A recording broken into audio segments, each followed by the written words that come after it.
Well, good day to everyone, and thank you so much for attending our webinar today. I think we have a pretty compelling webinar. For those of you that have been following us through the year, you know that we try to really focus on different aspects of Active Directory in your Windows environment. And I think, especially over the last couple of days with the breaches that have been announced, I think this is a very appropriate topic, and hopefully I can give you some insights into different things that get you thinking about how to protect your Active Directory and your Windows environment. Today we're not going to focus only on Active Directory, which is why we kind of have that little tag and Windows there. We're actually going to focus on your endpoints as well as your servers. So hopefully we'll have some new information to share with you today and give you some insights. For those of you that don't know who I am, my name is Derek Melber. I will be your moderator as well as your speaker today.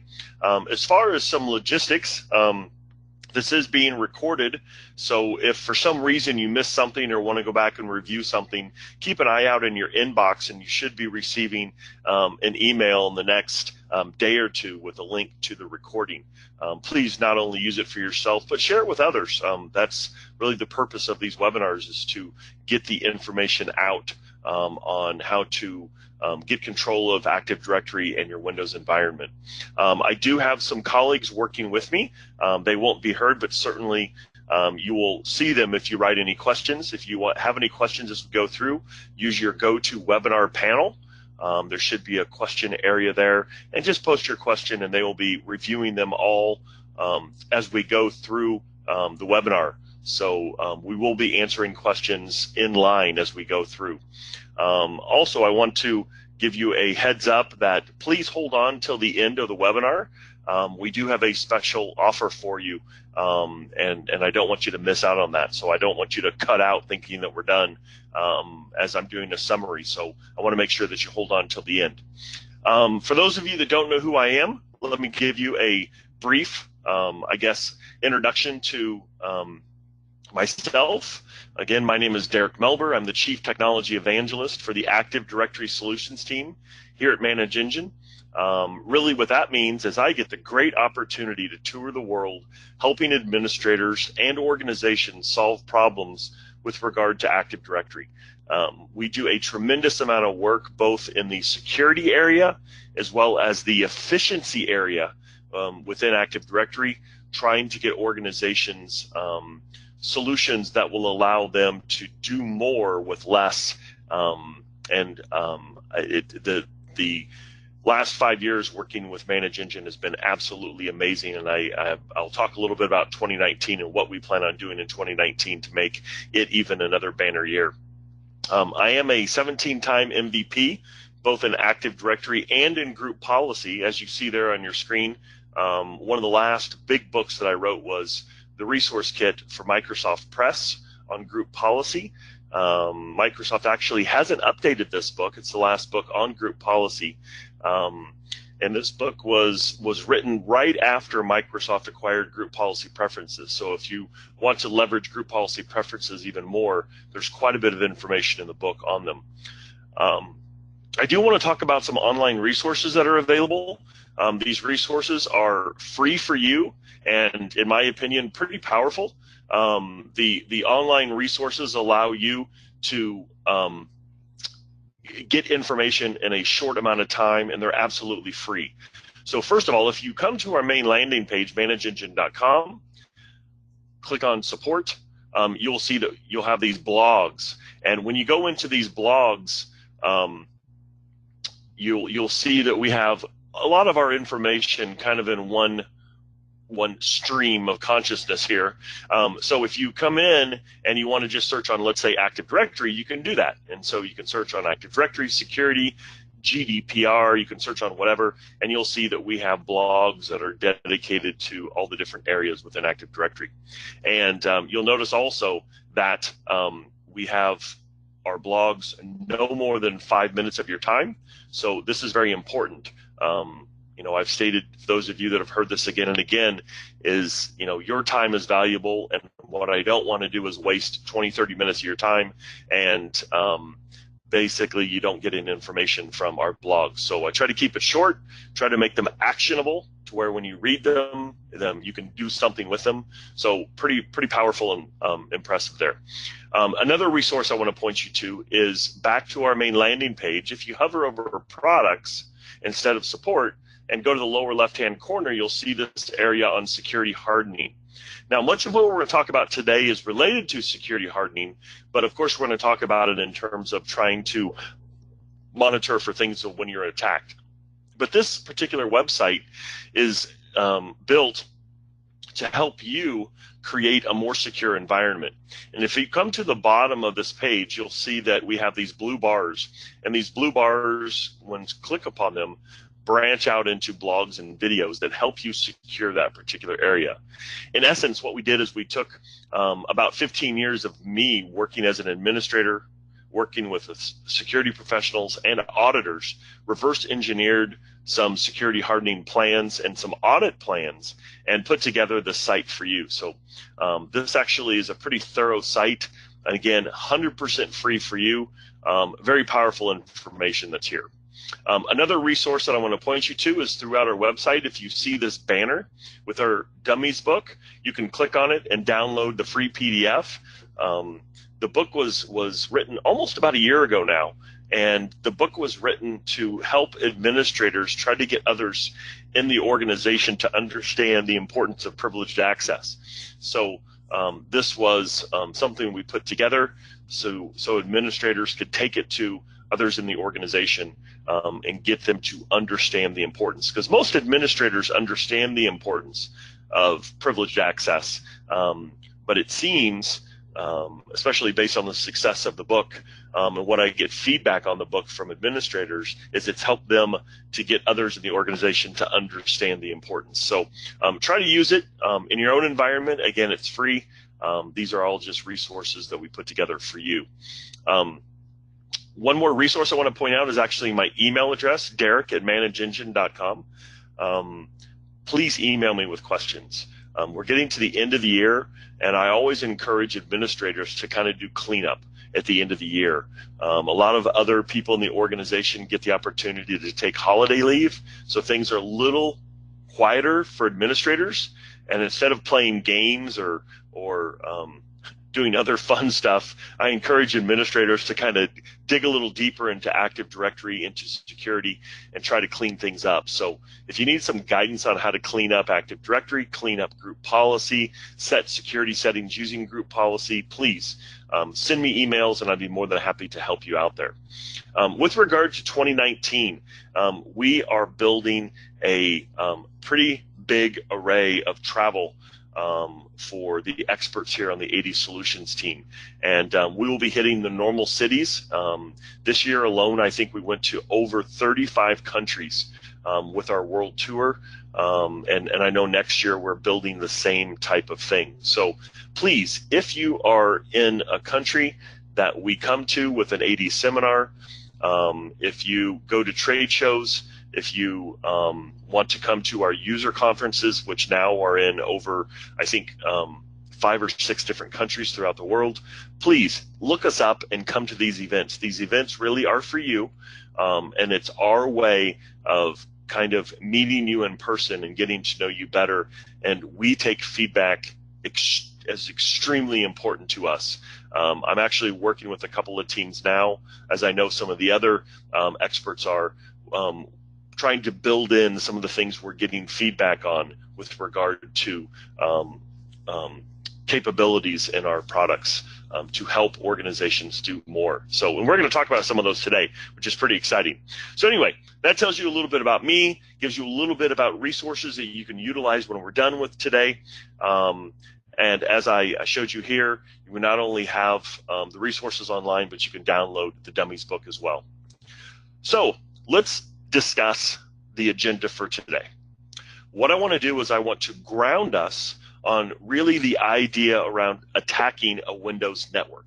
And I want to give you the layout, probably things you already know, but at least want to give us grounded so we can move on and talk about the different attacks and how we can monitor them and why we would want to monitor certain aspects.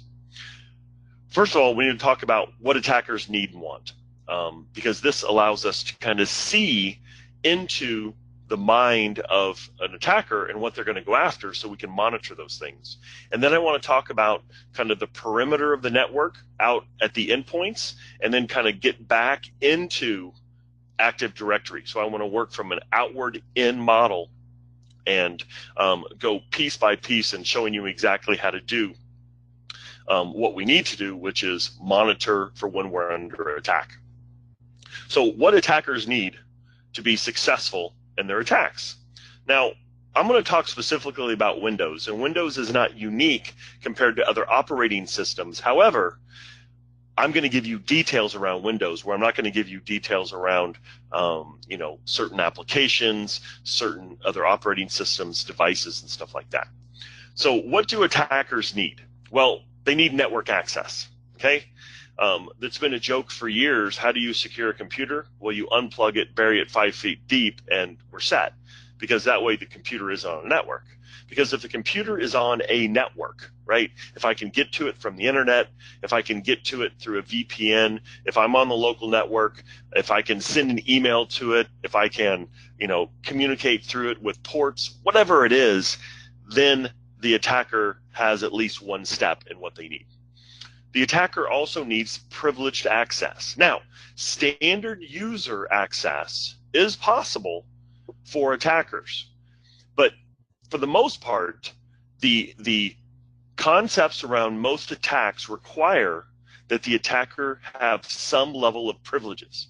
So with the more privilege the attacker has, the more capabilities. For example, let's say that the attacker contacts or compromises an endpoint, but the endpoint that they compromise, they're not a local administrator. Let's just say they have a user right.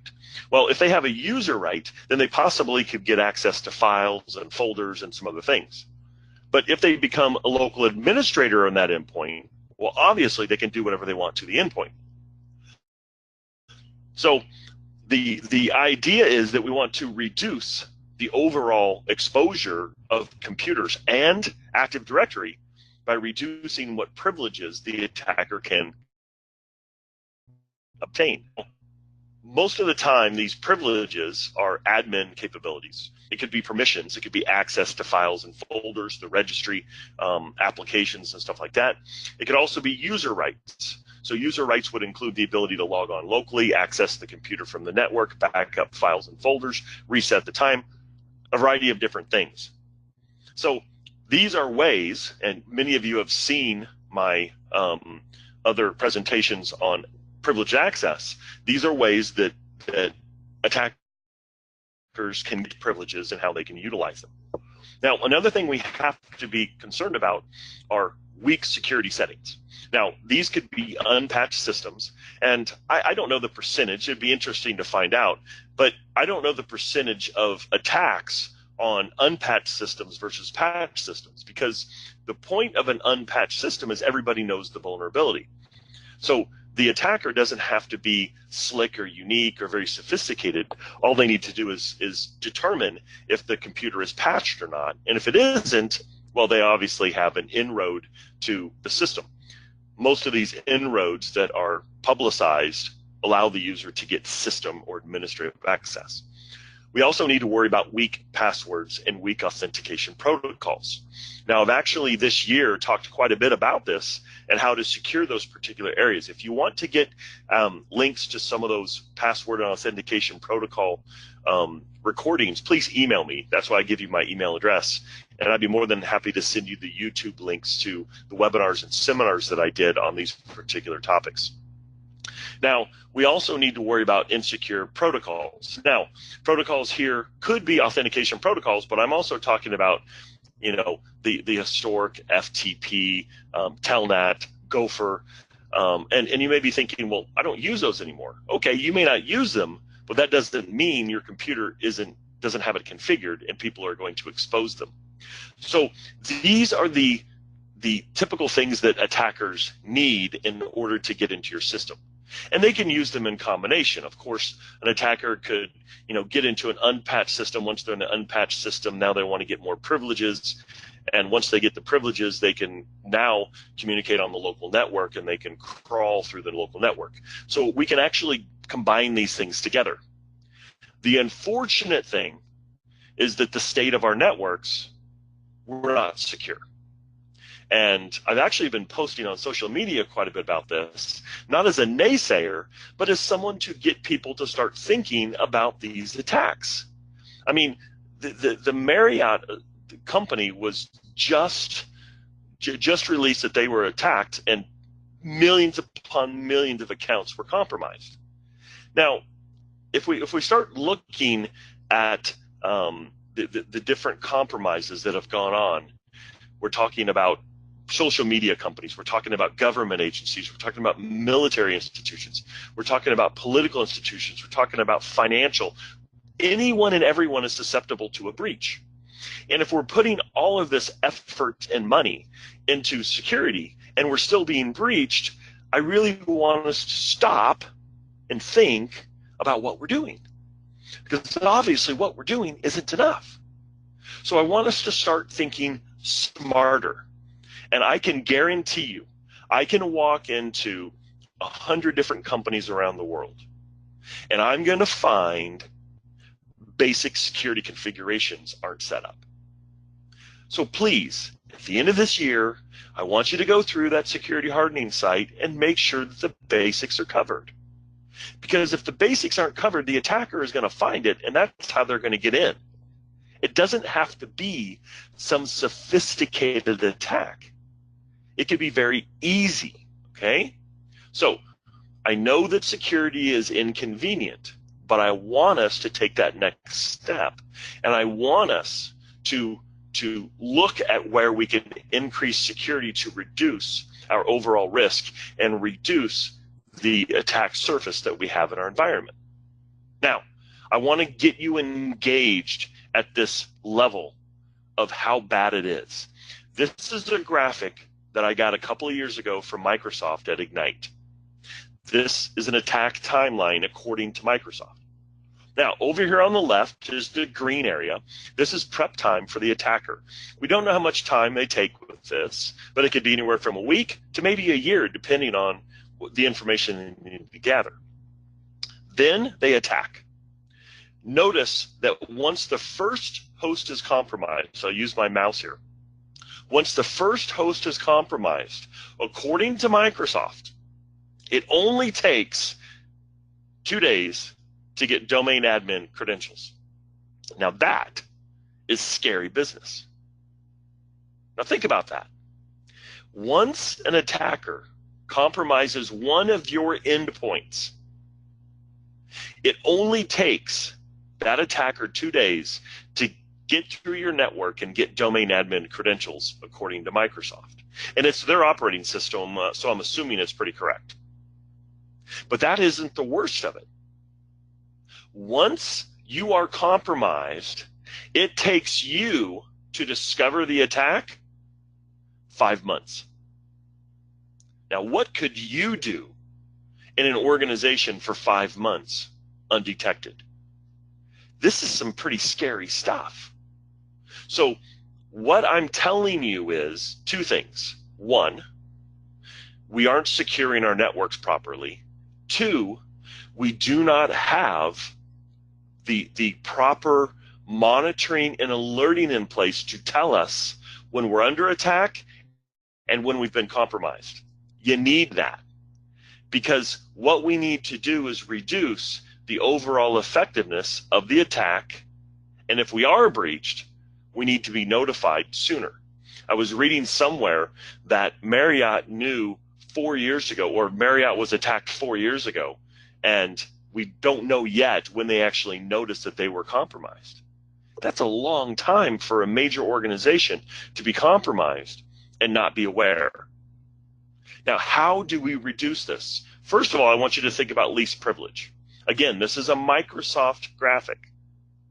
If you can implement least privilege, for example, you can reduce IE vulnerabilities by 100%. Okay? Now think about that. Think about any other configuration in a Windows environment, in any computer environment, where if you make that configuration, it eliminates 100% of the vulnerabilities of something. That's impressive. And all they're talking about here, all least privileges, is take the user out of the local administrators group on their endpoint. That's it. That's all you need to do. Take the user out of the local administrators, right? By removing admin rights right here. Look at it. It's right here on the slide for Microsoft. 100% of IE. And we're in the 90s for Windows vulnerabilities, for Office, and other things. So it's not difficult. We just have to take the time to do it, and we have to know how to do it. So let's talk about endpoint attacks, okay? And I'm going to show you how you can actually monitor for when you're under attack, and you can be notified in real time, okay? Now, first of all, I want to talk about, and this isn't only, now endpoint isn't just a workstation, it can also be a server, okay?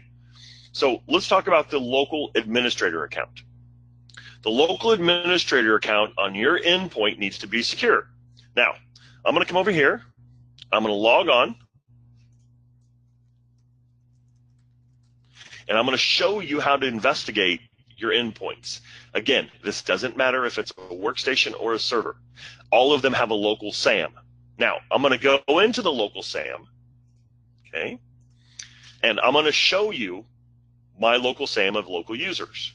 Now, here's my local users. You will notice that my administrator account is disabled. Yours may or may not be. First, we need to know if it's disabled or not. You should know if your administrator accounts are disabled. When you deploy, when you provision a computer, you're setting this up. Now, why is that important?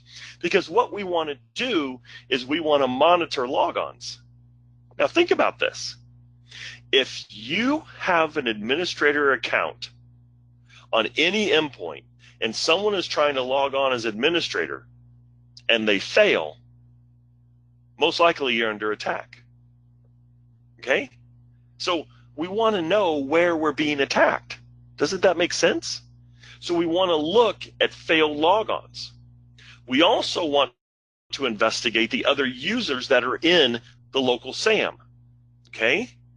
My recommendation is to clear them all out. I've had this discussion over the last month in a couple of different sessions I've had. One was in the Netherlands in Amsterdam, and one was actually in London just last week. And I was asking the administrators that I was presenting to who should be in here. And we all agreed administrators should be here either enabled or disabled. Guests should be here, disabled. And then maybe you have one more account that's used for remote administration or for deployments of applications or something, okay? Like the SCCM or something. But that's it. So go clean up your users. Now, if you have failed attempts to log on your endpoints, you're going to be able to monitor those, and you're going to be able to see when you're under attack, okay? So we need to be looking at the local administrator account. We also need to be careful about the password hash, and I would just mention if it's enabled or disabled. Now, what about the password and the hash that's there? Well, first of all, the password on your endpoints needs to be unique, okay? This is a major attack against Windows today, okay? And I'm going to tell you how you can look for this attack. First of all, if you think about how you deploy your workstations, right? You maybe get 10, 20 workstations in, you put them on the network, and you push out an image to them. In that image, you have the local administrator account, and the local administrator account, you don't reset the password. So that means that the majority of your workstations have the same local administrator password. Well, if you allow logons as administrator, well, that administrator hash, the password hash, is cached, and now attackers can take advantage of that, which is why they're trying to log on as administrator, or they're trying to attack your endpoints to then go in. So we need to investigate whether or not you're allowing the password hash.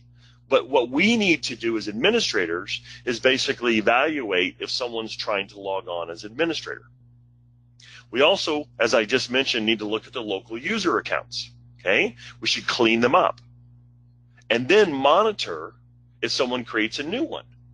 Now, this monitoring concept can be very simple with the right tool. Now, if I go back in here and I show you what I'm looking at, this is my endpoint. This is my desktop.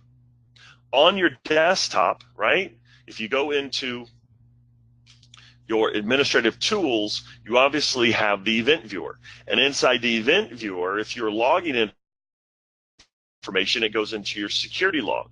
But none of us have the time or the resources to dig into all of our different security logs on all of our endpoints. So what I want to do is I want to have a solution that allows me to dig into my endpoints, right, on my local machines to see if I have recently created users. I want to know if someone is creating users on my endpoints. And I want to be able to get real-time alerts on this. So here's an example of a report showing me when someone creates a local account, or there's a local hacker that was created on October 31st on that endpoint. And I can set up alerts to notify me of that. Now, I want you to really think about what I'm telling you here. What I'm telling you is your endpoints are secured. Only administrators, domain type admins, can create users. If you get an alert telling you that a user was created on an endpoint, that is most likely an attack. Because why would an administrator want to create a user on an endpoint? So this is a way that we can determine when we're under attack. It's basics, okay?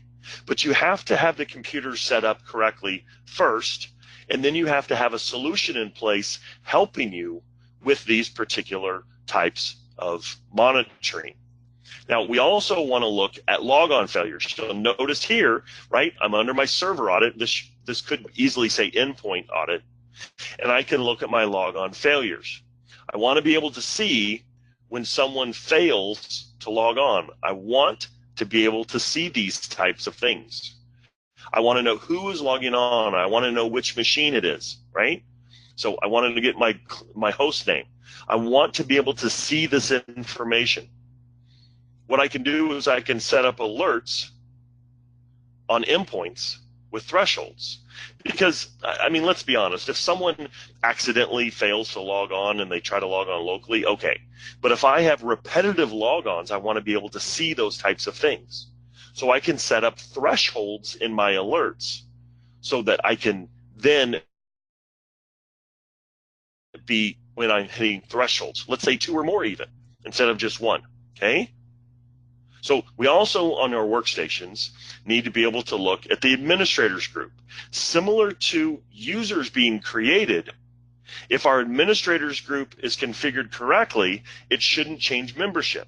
Now, who should we actually see in the administrators group? Well, if I go back to my administrative tools, oops, wrong machine. Let's go here. Let's go here, and I'm going to go to my groups. Who should I see in administrators on my endpoints? Well, I should see domain admins. I should see the local administrator. And really, that's it. I shouldn't see anyone else in here.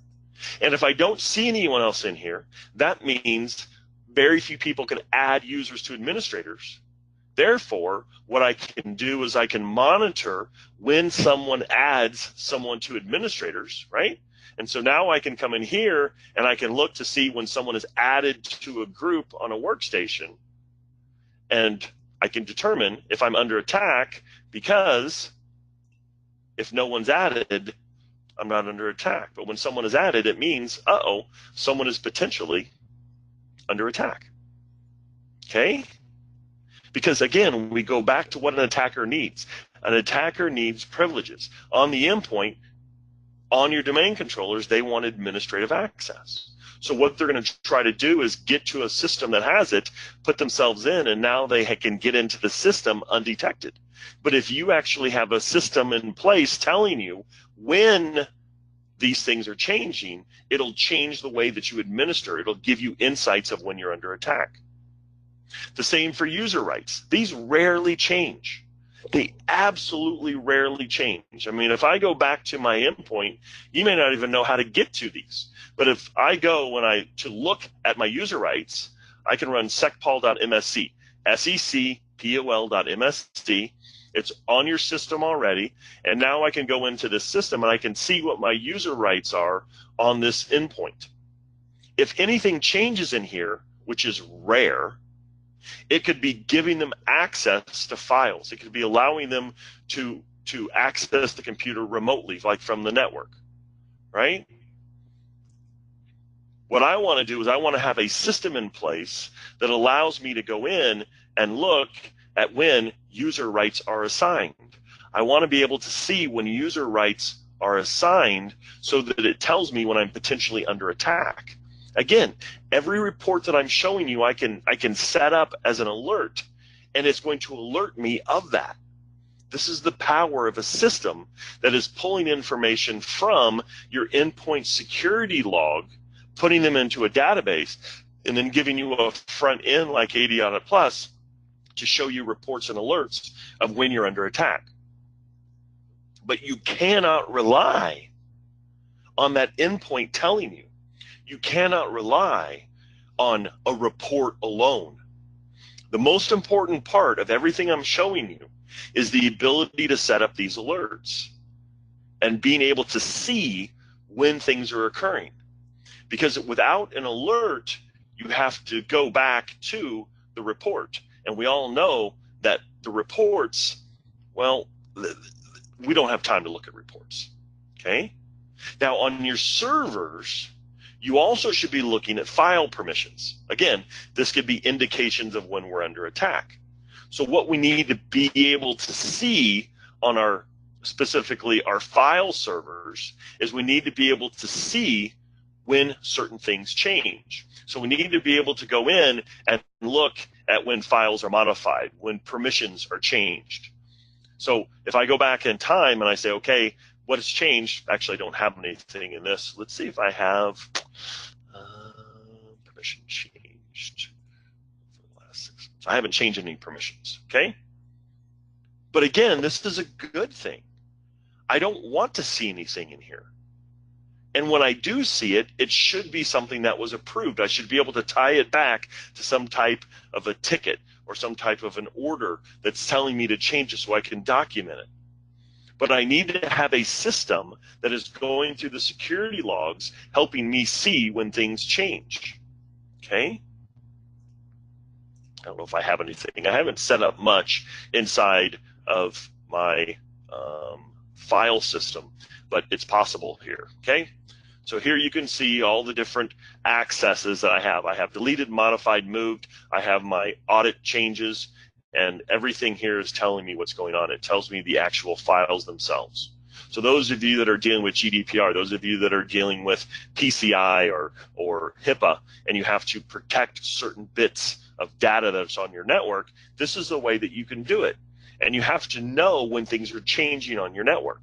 What you never want to do is have an issue when you go to the access control list of a file or folder and you notice that someone has access and you have no idea when they were given access. You have to be notified of when those things change so you have a better idea of what's going on your network, okay? So when we start looking at endpoints, endpoints have a variety of different things that we need to consider. And you need to set up security properly first, then monitor and alert, and it can tell you pretty clearly when you are under attack, because these things, if set up properly, won't change very often, okay? All right, now let's talk about domain controller attacks. Now notice I'm not jumping into Active Directory yet because I'm still talking about a system, all right? So when we start talking about a system, first of all, we need to talk about user rights, because just like on our endpoints, attackers want to alter user rights so they can perform actions on the machine. Now, I'm going to go through this one more time with you because we're going to focus now specifically on your domain controller. So now I'm on my domain controller, and I'm going to run secpol. Remember I said that secpol.msc will tell me what I have. And so by running secpol, I can come in here and I look at my user rights assignment. Now, user rights can be configured either through group policy, or you can actually configure them on the specific machine. But all user rights are per machine, okay? These user rights rarely change. Over the last month, when I've talked about user rights with administrators, they're like, I haven't thought about those in years. Yeah, because they rarely change. Once they're set up, you're good to go. But what I need is I need a system that allows me to see when my user rights change. So I can set up, and let's see if I can drill down in here and see my policy changes. So I can see when my user rights are signed or modified, okay? So here you can see that I've modified one on November 28th, which isn't that long ago, okay? Now, again, I can set up alerts to notify me. Why do I need the alerts? If you have a report and you rarely think that that setting is going to change, after a week or two of looking at a blank report, you're not going to look at the report anymore. So instead of having you look at reports, I want alerts to just be sent to you when something is added to a report. It's that simple, okay? So again, if we have domain controllers' user rights changing, something's up. That is a very peculiar type of thing that's going on. We also potentially want to set up file permission modifications for the sysvol, which includes group policy. Because inside of our sysvol, we have some very important things, right? If I jump out here to my sysvol, right, I'll go to C, I will go to Windows, and then I'll go to sysvol. You'll see that under sysvol, which is replicated, we have a lot of key information, right? We have domain information such as our policies. So here's all my GPOs. I have information here for my script, right? I have my policy definitions. I might have my logon scripts, a lot of key things that are in here. So what we need to know is if these things change or if they're attempted to be changed. And that's one of the key things, because by default, every user in the organization has access to this, right? Authenticated users have read. They can come in here and read this information. So your users have to have read for policy to apply. Well, they may come in here and say, well, I want to come in here to the default domain GPO, and I'm going to configure a special setting, right? So I'm going to come in here to this file, and I'm going to come in here to security, and I'm going to try to change this file manually. Can I do that? Sure. Of course you can. And what it could do is actually alter it. But they don't have the ability to modify this file. They only have the ability to read it. So when they come in here and if they try to change it, what you want is you want a system, again, with the file system, indicating to you that something attempted to be changed. That's how you can see that you're under attack, because it's rare that these things are going to change. Now, how many times have I said that already? It's rare that it's going to change. This is a key factor to this. One of the things that I'm really focusing on as we move specifically into the AI and UBA, user behavior analytics world, is I want to reduce the false positives. So right now, what I'm telling you are the things that I've covered rarely change. So if you set up monitoring for everything I've showed you so far, using the tools that I've talked about, you're rarely going to receive information. And when you do, most likely you're under attack.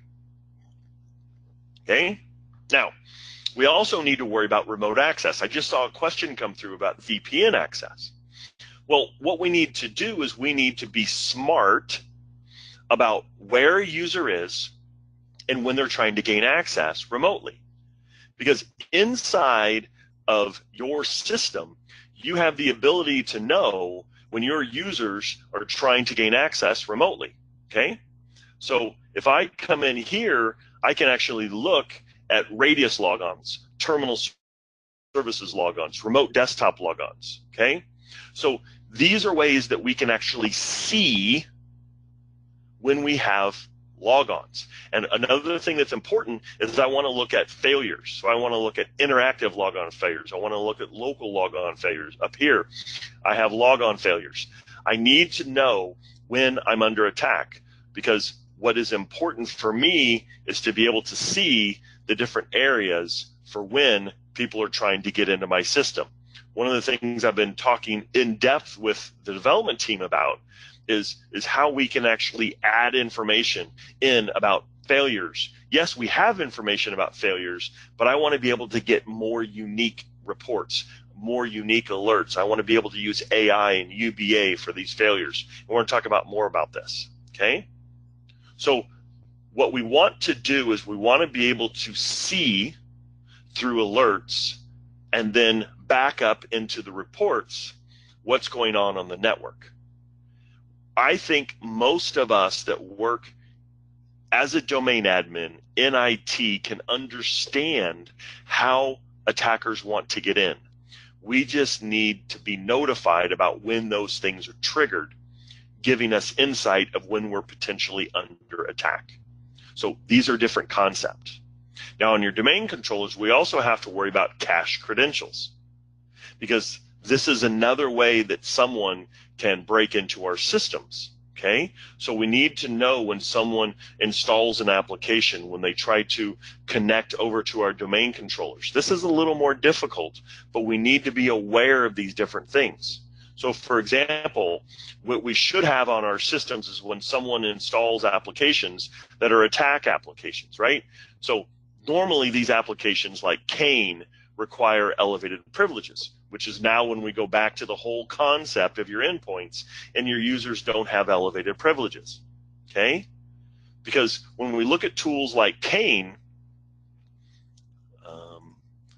and we evaluate what they can do, tools like Kane can come in and they have password crackers, and inside of here they can look at the LAN manager and the NT hash. And from here they can come in here and they can try to do different attacks on them.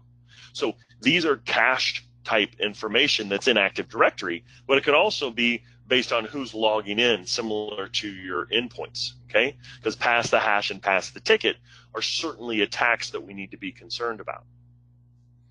Okay, so at this point, what we've focused on is we've focused on your endpoints and we focused on domain controllers. Now let's jump into Active Directory. This is where we really get into those failed logons. And what I want you to think about is, who do the attackers want to log on as, and do those users actually log on ever? For example, administrator. I mean, if someone tries to log on to my domain as administrator, I know I'm under attack because administrator is a honeypot. So what I've done is I've gone into Active Directory, and I actually wrote a blog on this not too long ago, probably about within the last year. And if I go into Active Directory and I show you my administrator account right here, this administrator account, by proof of the members, is a standard user. I have renamed administrator and created a honeypot administrator account. So now all I want to do is I want to know when someone tries to log on as administrator. So I can set up alerts for when someone specifically tries to log on as administrator. Okay? And what I can do specifically is I can come in here and I can say, all right, I want to set up an alert. Let's see if I have one set up. I just changed systems, so I don't have it set up in here. But what I could do is I could have failed logon for a group. So what I could do is set up a custom alert indicating when someone tries to log on as someone in a particular group and they fail, I'm going to send a notification about that.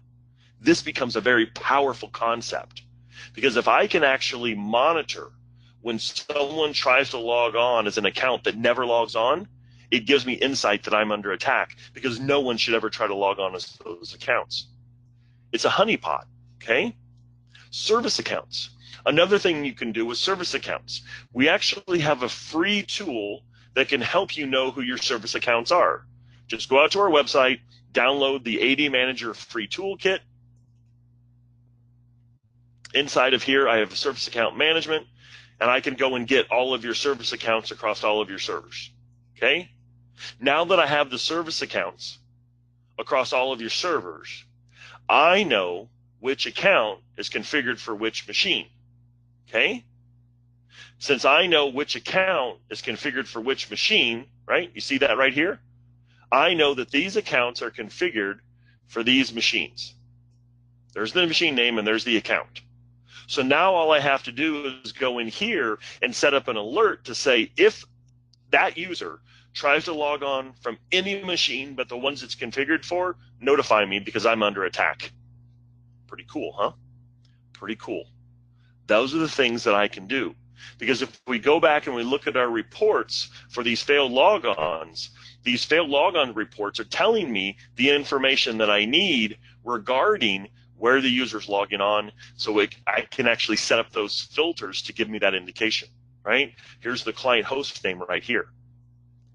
So I can now create quickly reports and alerts that are going to tell me when I'm under attack, right? And I can not only do it with service accounts, I can do it with virtually any type of account. Because what I can do is I can set up alerts based on groups. So I can do it with the IT accounts, the C-level accounts, finance, HR. And all I do is I put their group in there, and now when someone fails to log on as any one of these accounts, I can be notified. Now, we're getting into that area of false positives, but the other cool thing that I haven't shown you yet inside of here is all of my alerts allow me to set up thresholds. So I can come in here, and with my thresholds, I can have a certain number of events over a certain time frame.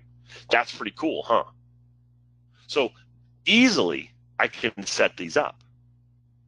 And what I want to do is reduce my false positives. But to be honest, if I have someone failing to log on to a C-level computer more than 3 times, most likely that computer is under attack, okay? Now, the other thing that I can do is I can start to relate things together. So I can start to use correlation. Now, correlation is the concept that when, okay, I have a user that's on vacation and they have failed logons, that's an issue, okay? I have someone that is at a trade show and I have 3 failed logons from their machine or from another machine. So what I can do is I can start looking at these behaviors. So this has a little bit of manual because you're not going to go in and set up in a system every time someone goes to a trade show or is on vacation. But if I get repetitive failed logons and I can correlate that back, that gives me insight into when I'm under attack, which is why I set up those thresholds. Now, another thing that we want to take advantage of is UBA, User Behavior Analytics. Now, what I can do is I can look at unusual behavior based on a user or a host. How do I do that? Well, I do that with artificial intelligence.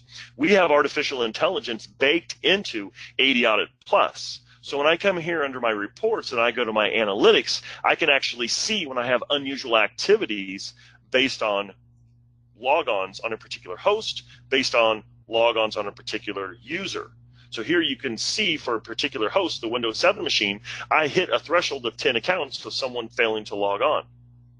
I can also do it based on unusual activity of logon failures. So here I have unusual logon activity. So I'm having these repetitive failed logons. But because it's based on AI, I'm actually looking at anomalies. I'm not looking at, oh, it happened and they normally do it once or twice. I'm actually looking at it based on they normally don't do it more than 10 times, but they just did it more than 10 times. So here, what we're doing is we're taking advantage of baked-in analytics. AI is behind the scene looking at this. And it is searching through the database, looking at all the possible permutations. And when it hits a particular unusual time or logon activity, it gives us the information that we need. Obviously, these are set up as alerts as well because we don't have time to look at reports. Okay? Now, we also want to look at successful logons. We were just looking at failed logons, but what about successful logons? Well, this is kind of cool because let's say that you have 99.9% of your users log onto the same computer every day. Well, what I can do is I can actually set up, and it's already set up in AD Audit Plus, the first-time host accessed by users. So now I know when someone accesses the host for the first time, because I want to know when they do that, because it's not normal behavior. So now by using UBA, I can look at this type of information. I can look at first-time remote access. Someone again asked about that. That's also part of UBA.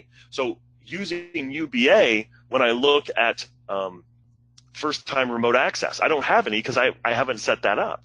But let me tell you, when someone tries to remotely access your network and they normally don't do that, it's going to show up here, and it's going to give you that information, okay? So I can also set up, right, service accounts for servers where no service is configured. Why would a service account be trying to log on to a server or workstation where a service account isn't configured? So I can set those up as well because I have the free service account tool that I showed you, and then I can set up those alerts, okay? So UBA helps us with both success and failed types of logons, giving us insight into what is going on in our environment, okay? Now, I just got some information. It was a question about too much information in analytics. Well, the analytics has to be honed in, and also you can come over here, use your configuration and admin, and you can eliminate some users from the analytics. And that way you're getting rid of some of those false positives. And I'm not going to lie, using AI and UBA is a brand new concept. We're working through them just like everyone else in the industry is. But what is great about this is if you actually utilize the reports through analytics based on what you know is going to be an attack, this is where you can leverage the information today. Eliminate the false positives and just focus on those areas where you know you're under attack. And what we do is we give you the ability to kind of go in and customize those areas so that you can filter out some of those different areas where may give too many false positives, okay? You also need to track group modification. Now with group modification, right, we have to look at the variety of groups that you have. Built-in privilege groups, domain admins, enterprise admins, service application groups, exchange admins, for example. Custom privilege groups, maybe you have a corp admins. And groups with access to key resources, maybe finance and maybe HR, and you need to look at group modifications, okay? You also need to look at other AD settings, delegation changes in Active Directory, GPO changes, DNS changes, core changes to the schema, configurations. These rarely change. So if I can get an alert when they change, I'm either being notified that yes, it was a good change, or I'm under attack. Okay? My audit policy shouldn't change. It's the one telling me that I can track all this. If it changes, I need to be notified. Everything in this list, every single thing in this list is right here being tracked already in my environment, right? Here are my permission changes. Here for OUs, right here it is, OU permission changes. I want to get other AD object changes, right? Contacts, containers. I can come down here and get configuration for my schema. I have DNS changes that are here. This is some awesome stuff. I have not created one of these reports. These are all baked in to the solution. If I want to get an alert, I simply come in here and I set up alerts associated with those reports, and I'm done. These alerts are extremely powerful. The alerts allow me to see things that are impossible to see otherwise. If someone is added to a privileged group, right? I just added them.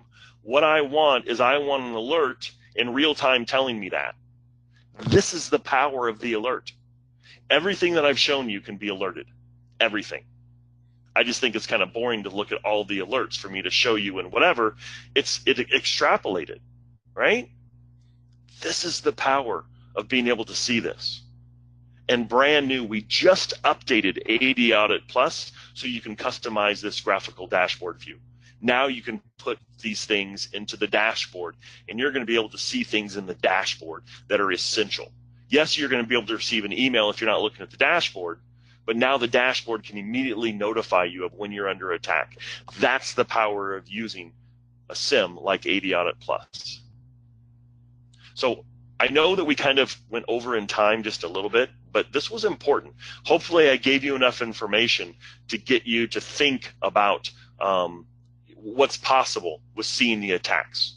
If you have any questions on any of this, please let me know. Now, as I summarize, I'm going to send you to this slide right here, and you should be receiving a notification through GoToWebinar. What we're doing is at the end of the year, we're offering you a discount offer on the wide range of AD Solution products, okay? So you should be receiving that right now. I'm just going to summarize as you kind of take a look at that, okay? In summary, attackers use the same vectors for the most part. If we can monitor those attack vectors, we can be notified of when we're under attack. Reducing false positives is the most important thing, which is why I go over it the way that I do, indicating what is going to be a rare false positive and what might be a little bit more in your false positives. The analytics is new. You might receive more false positive those analytics, but we're going to work through those. Okay? If you are getting too many false positives, email me, and you and I will work with the team, and we will get those false positives negated. I guarantee it. Okay? We need to look at our endpoints, workstations and servers, domain controllers, and inside of Active Directory to know when things are changing. We can look at reports, changes, as well as utilize AI and UBA to see the behaviors of what's going on. Okay? Now, another great thing that we have available to you starting tomorrow is we have a virtual seminar starting tomorrow. The virtual seminar is going to cover Active Directory and IT security, giving you basically insights into real-world case-based scenarios on how to implement secure environments.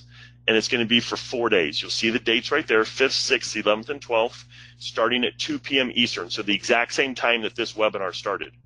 If you want to enroll in those, again, look at your GoToWebinar, and you should have a link on where to enroll for those. I encourage you to enroll for these. These will be very helpful, especially for those of you that have some spare time at the end of the year, so that you can implement some of these solutions that we're showing you. So those were the kind of extras that I wanted to talk about. I want to thank you guys for your time. If you have any questions about anything we discussed, that's my email address. Please email me. I love to receive emails from my other Active Directory admins because I love to help you out. I just love to help admins out solving their problems with AD, group policy, security, or whatever it is. So please email me. If you want to see a recording of this, keep an eye out in your inbox. Please use those links that were sent to you and enroll in our virtual seminar. Please take advantage of our end-of-year discount. And if you have anything else, please let me know. I want to thank you for your time. I want to thank my colleagues for their assistance answering questions as we went through. I saw quite a few of them come through. And until next week, which I actually have a webinar next week at this exact same time, I will see you again in the future. Hopefully see you next week. And for those of you that attend the virtual seminar over the next week, please enjoy that, take advantage of that. And for myself, Derek Melber, and the rest of the Active Directory Solutions team, thank you very much for your time and have a great rest of your day.